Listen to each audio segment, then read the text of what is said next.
Good afternoon. I'm Israeli government spokesman Avi Hyman. This is day 108 of the October 7th war. I will begin today's briefing with the latest figures. Since our last update, the IDF announced that 3 more soldiers have been killed in battle. Staff Sergeant Ori Jerby and Sergeant First Class Reserves Uriel Aviad, Silberman. In addition, the death of Sergeant Shai Levinson was confirmed. Sergeant Levinson was killed on the 7th of October, after which Hamas terrorists took him to Gaza, where his body is being cynically held as a bargaining chip by Hamas. The losses of Ori, Aviad, and Shai bring the total IDF losses since October 7th up to 532. The State of Israel extends condolences to their families in their time of grief. Regarding the Israeli hostages being held in Gaza, so far we have brought 110 home, and we're working to bring them all home. This is a key goal of the war. As we've already demonstrated, continued military pressure is a necessary condition to achieving it. There are still 136 Israelis being held by Hamas in their terror dungeons, including 4 Israelis held by Hamas prior to October 7th. Of the remaining 132 abducted as part of the October 7th massacre, 113 are men, and 19 are women, and 2 are children under the age of 5. The Bibas siblings, 4-year-old Ariel and Kfir, who just turned 1. Last night, my Prime Minister reiterated his commitment to continuing the war on all fronts. Hamas's ludicrous demand that the IDF forces fully withdraw from Gaza and that we release the Hamas Nukba rapists and murderers who committed the atrocities of October 7th in exchange for the release of our hostages. And if that's not enough, we were told that we would also have to establish a Palestinian state. This would simply be capitulation to Hamas, framed as a peace deal. It only emphasizes just how important it is that we achieve a full victory in this war. There can be no path towards victory until Hamas is fully destroyed. Moving to an operational update. In Gaza, the IDF discovered a series of tunnels that it confirmed had previously held approximately 20 Israeli hostages, releasing footage of the subhuman conditions Hamas held them in.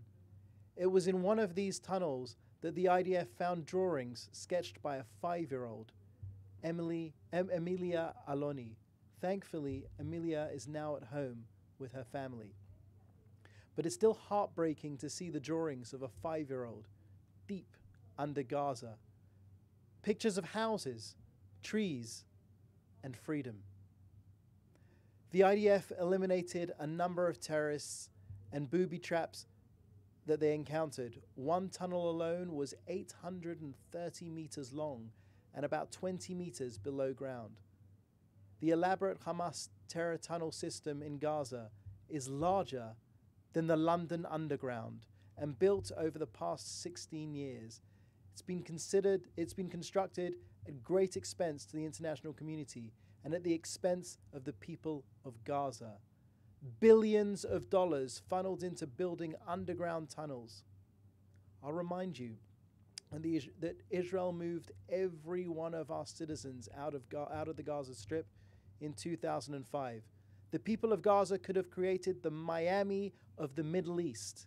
Instead, they built the largest subterranean terror infrastructure on earth, deep underneath homes, mosques, schools, hospitals, and UN facilities. Moving to the northern arena, Hezbollah continues its attacks, firing on civilian areas using guided anti-tank weapons. This aggression prevents tens of thousands of residents who are now displaced from returning home. In response to continued attacks, the Israeli Air Force carried out 2 series of strikes on Hezbollah infrastructure in Merkaba. Hezbollah's aggression will not be tolerated. Our message is clear. Cease your attacks immediately or expect decisive military action. Israel's borders will be secured. Our citizens must be able to return home. And now for a COGAT update. Finally, regarding the humanitarian aid going into Gaza. This morning, COGAT provided a detailed briefing regarding the medical aid for the people of Gaza. I'll share a few of the key facts and figures for your reference. Israel, from the beginning of the war, made it clear that this is a war against Hamas, not the people of Gaza. Israel has seen to it that the people of Gaza receive the medical supplies that they need, facilitating delivery of over 1,100 trucks carrying over 13,000 tons of medical supplies. Enough polio and rubella vaccines have been delivered to cover 2.5 million people. Israel has coordinated the evacuation of 1,000 people to receive life-saving medical treatment in countries such as the United Arab Emirates, Egypt, and Turkey. Israel has promoted the establishment of field hospitals in the Strip. Currently, there are 6 active field hospitals, and we're working with international partners to increase that number. These hospitals provide an additional 550 beds in addition to the 12 existing permanent Gazan hospitals. Thank you, and I'll take your questions.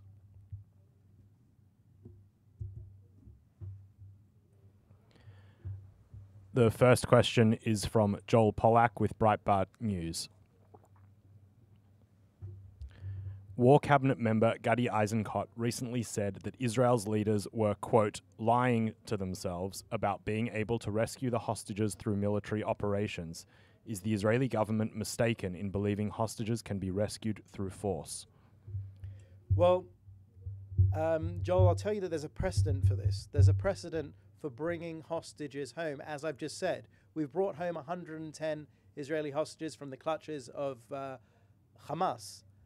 The way that we did that is we brought Hamas down to their knees so that they were begging, please, please, can we have respite? Please, can we have some kind of a break, cessation of the violence temporarily?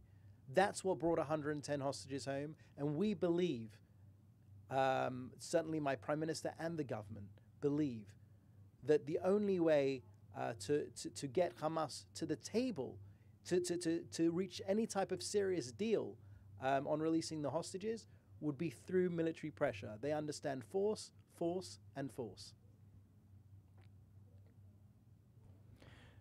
The next question is from Melanie Lidman with Associated Press. Can you comment on the Philadelphia corridor? What does Israel hope will happen with this area in the immediate term and also after the war? And what is the response to the Egyptian rejection of Israeli troops entering the area?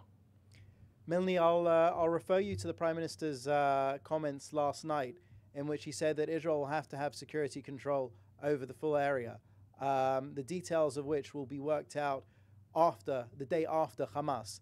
But again, Israel's security is going to have to come first, and we know that the Philadelphia corridor historically was used to smuggle weapons and munitions that have gone on to kill Israeli men, women, and children. And we cannot allow a situation by which Hamas or any other extremists can endanger Israeli children as they sleep in their beds at night. The next question is from Hannah Julian with the Jewish Press. Hamas was to receive 1,000 boxes of medication for each single box delivered to the hostages with medical conditions. Do you have the numbers on the amount of medication delivered to Gaza, by whom, and evidence that it reached the hostages as promised? So for more information on the specifics of the medicine that has been transferred, I would refer you to COGAT. I was just giving you a snippet of the statements that they made earlier. But I want to be specific on that because you're asking for specific numbers. So please speak to COGAT. The next question is from David Isaac with JNS. Does the PMO have a comment on the astonishing Hamas report released on Sunday that it did not harm women, children, and the elderly on October 7?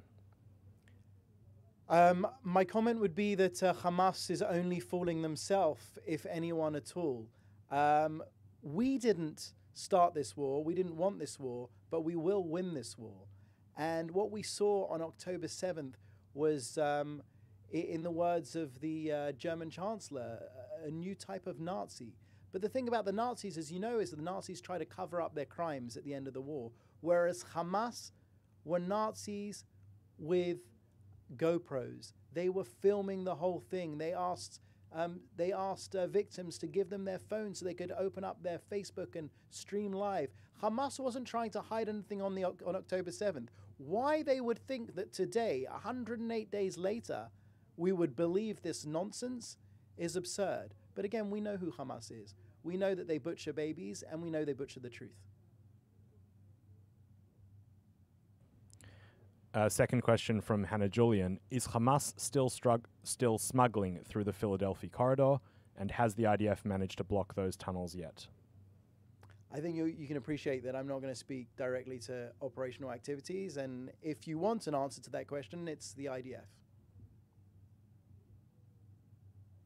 All right, thank you very much for your time. I appreciate it, and we'll be back again same time tomorrow. Thank you.